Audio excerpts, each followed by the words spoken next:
Is this thing on? Welcome back to Big Mouth, and fancy seeing you here in June. A very welcome, my friends, and especially my enemies. Come in, sit down, no touching. I don't do the touching. And welcome to Friday's edition of the Doctor Who Daily. And if you want to, and you're feeling charitable, and you feel sorry for me, smash the subscribe button and smash the like button. Yes, it's Friday's edition of the Doctor Who Daily. So have you recovered from a hashtag trip of a lifetime? Did you get to say something to Russell T Davies on Twitter? Comment down below. Did you get a response from him?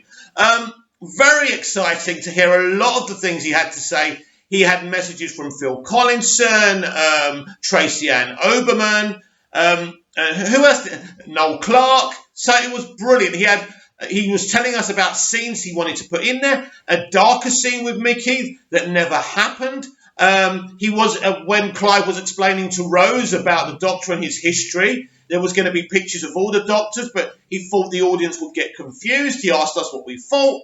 I told him he should have had the different Doctors, but I told him I loved him, of course, which I do. The man's awesome. It was a fabulous, fabulous thing and a fabulous experience. And here yesterday we, of course, read out the Rose prequel. And in a moment, I am going to press play on the audio of the Rose sequel, The Revenge of the Nestine. Really excited about this. Haven't heard it myself yet, so we're going to react to this together.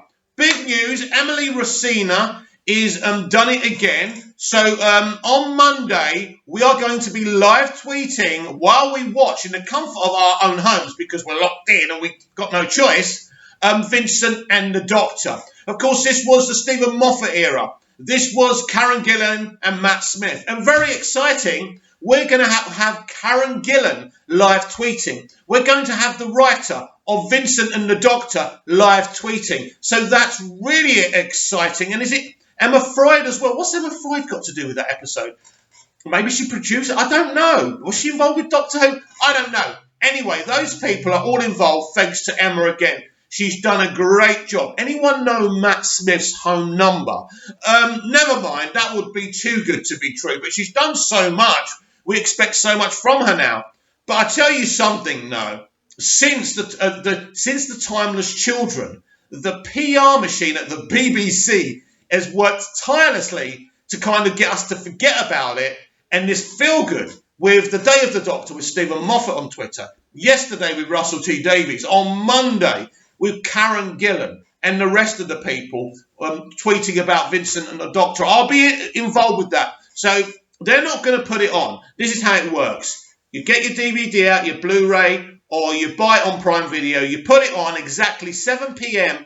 UK time. It'll be 9 p.m. again here in Cyprus. Very exciting. But that's then, and this is now. So I'm so pumped about all of this. And a trip of a lifetime was a great event. And thank you, Russell T Davies, for being involved. So shall we give this Rose sequel a listen? It's read out. It's got music. Apparently, let's give it a listen. Are you ready?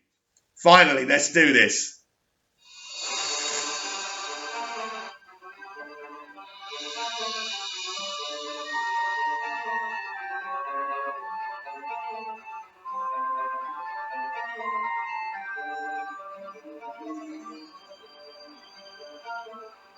Revenge of the Nestine by Russell T Davies. One little bit survived. A tiny nugget of nestine consciousness lived on.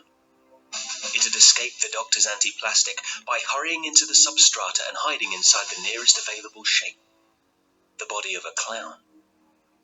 Days before, the nestine had posted sentries along the embankment in the form of living statues. Those strange humans who decide to earn a living by dressing up as clowns, robots, or statues, and then standing perfectly still, waiting for people to throw money at them. What an odd species. But now the plastic guards had dissolved, except for one. A white-faced Piero, well, half a face. Half a head, its right half. A crescent of head perched atop a ruffed neck and glittering silver bodysuit, with one eye, bright as insanity, and a bisected leering grin. The half-head Piero hauled itself up onto the opposite bank of the river and looked back at the grave of the consciousness. The secret underground lair had collapsed, causing the whole of the London Eye to tilt forward and collapse into the Thames. Pods had broken free, bobbing on the surface, little people inside banging on the glass and screaming for help.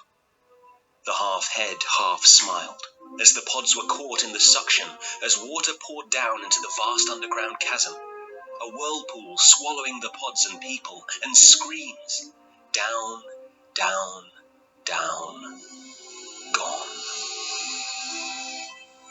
Good, said the Piero, or tried to say, but this only resulted in a gout of dirty water jetting out of its open plastic throat.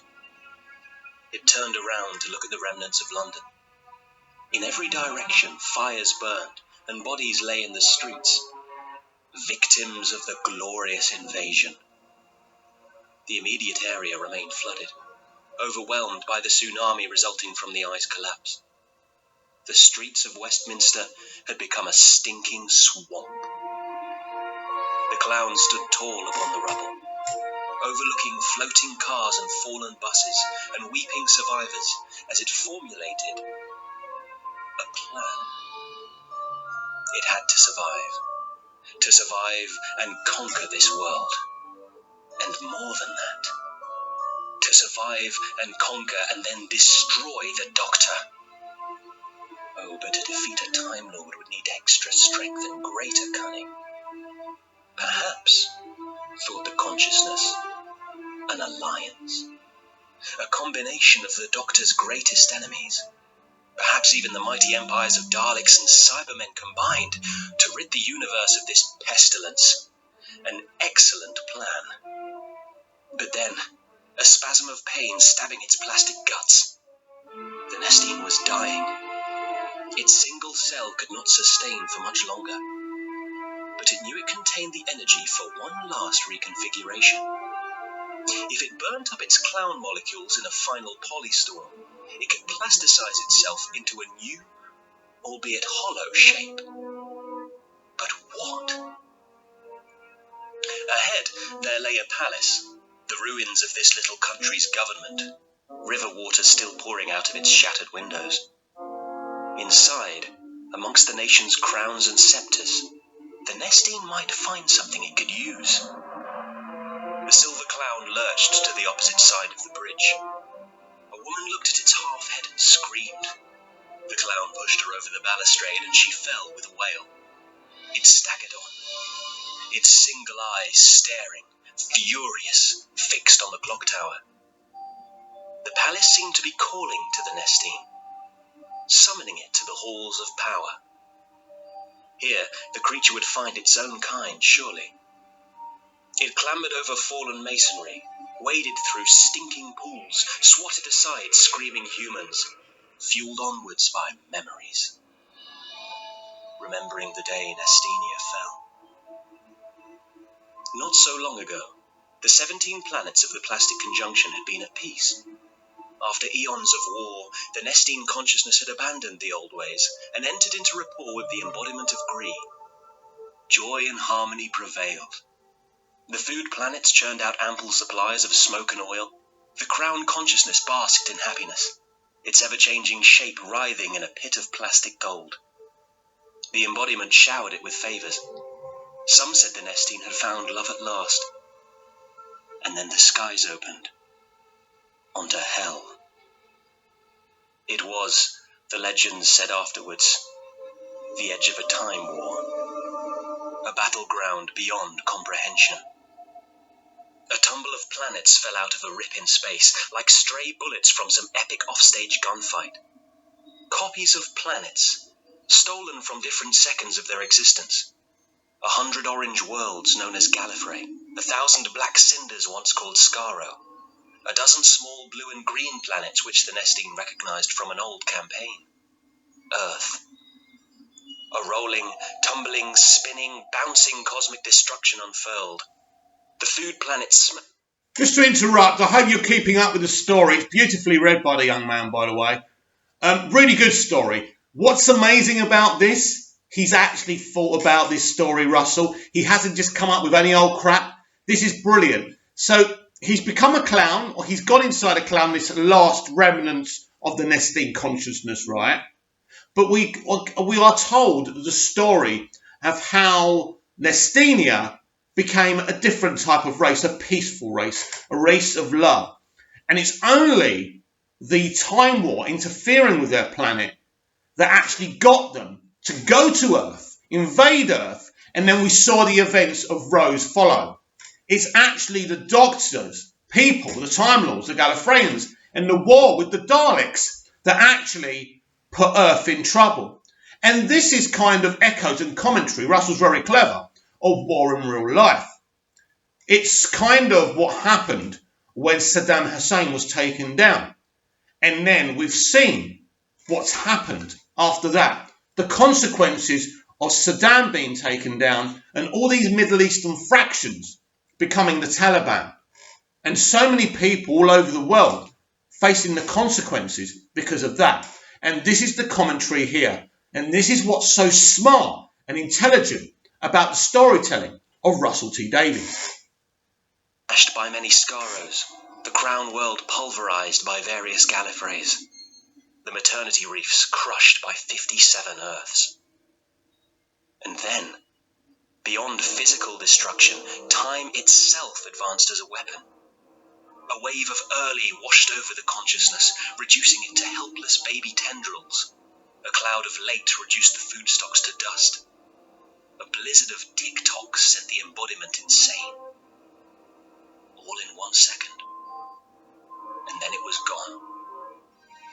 The war was sucked back into its breach, beyond the normal universe, leaving only silence. The ruins of Nestinia and its empire lay glinting in the light of a cold and dying sun. No more, thought the staggering Piero as it entered the ruins of the palace. No more. The Nestine had sworn revenge after the Time War, deliberately targeting this ridiculous Earth. But now to be defeated again by a Time Lord and human together. This time, its revenge would be brilliant, and ruthless, and subtler than anyone could guess, even if it took 15 years or more. It had reached the interior corridors, a wet green carpet underfoot. The building had been rotting long before today's disaster, and sections of both roof and floor had now caved in. The Thames mingled with the stink of open sewers. It seemed appropriate somehow. But again, that stab of pain, the cell of consciousness dying. Time was running out as the clown shambled onwards, and then a body on the floor, crushed by a concrete beam. And yet the clown felt something in the substrata. A scent, a shiver, a lingering promise from the human's form, reeking of things which the Nestine recognized. Ambition, lust, greed, joy, power. The clown grinned, a grin so wide its half-mouth split apart and the top of its head fell off. But the now eyeless quarter-headed Piero was unstoppable, giggling from its throat tube as it crouched down. It held the hand of the body and began the final process. Transformation. The clown began to glow, its atoms becoming furnaces, and the human glowed, its cells separating to feed the ferocious polystorm. In a swirl of bright particles, the Piero ceased to be, and the humans scattered away into nothingness. And something new took shape. It stood proud, alone, in a dark, wet, wrecked corridor. A new, true Auton, cradling the last of the Nestine consciousness within. A perfect plastic copy of the human male. It turned to consider its reflection in the broken glass of an interior door, its substrata probing the remains of the mammal's memory. He had power, this man. He had authority. He had the potential to go so much further. Timothy Orton smiled at himself, loving this new self. The suit, the body, the face, the blonde hair. Ooh, this was going to be fun.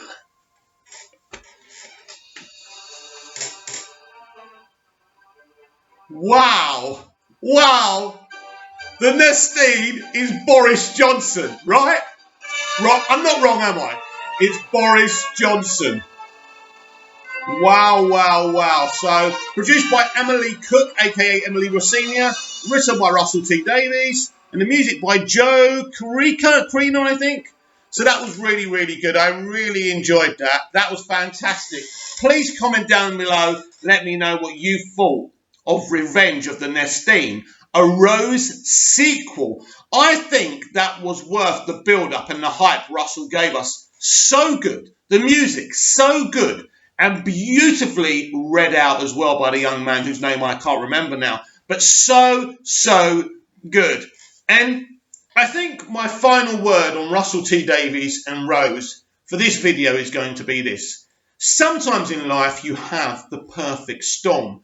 I believe Russell, as a long-time Doctor Who fan, had an idea what he always wanted to do with the series. We know that he begged Jane Tranter to be able to bring it back. She was always bringing it back, but he was the one who wanted to bring it back. He had an idea, he had a vision. His vision worked.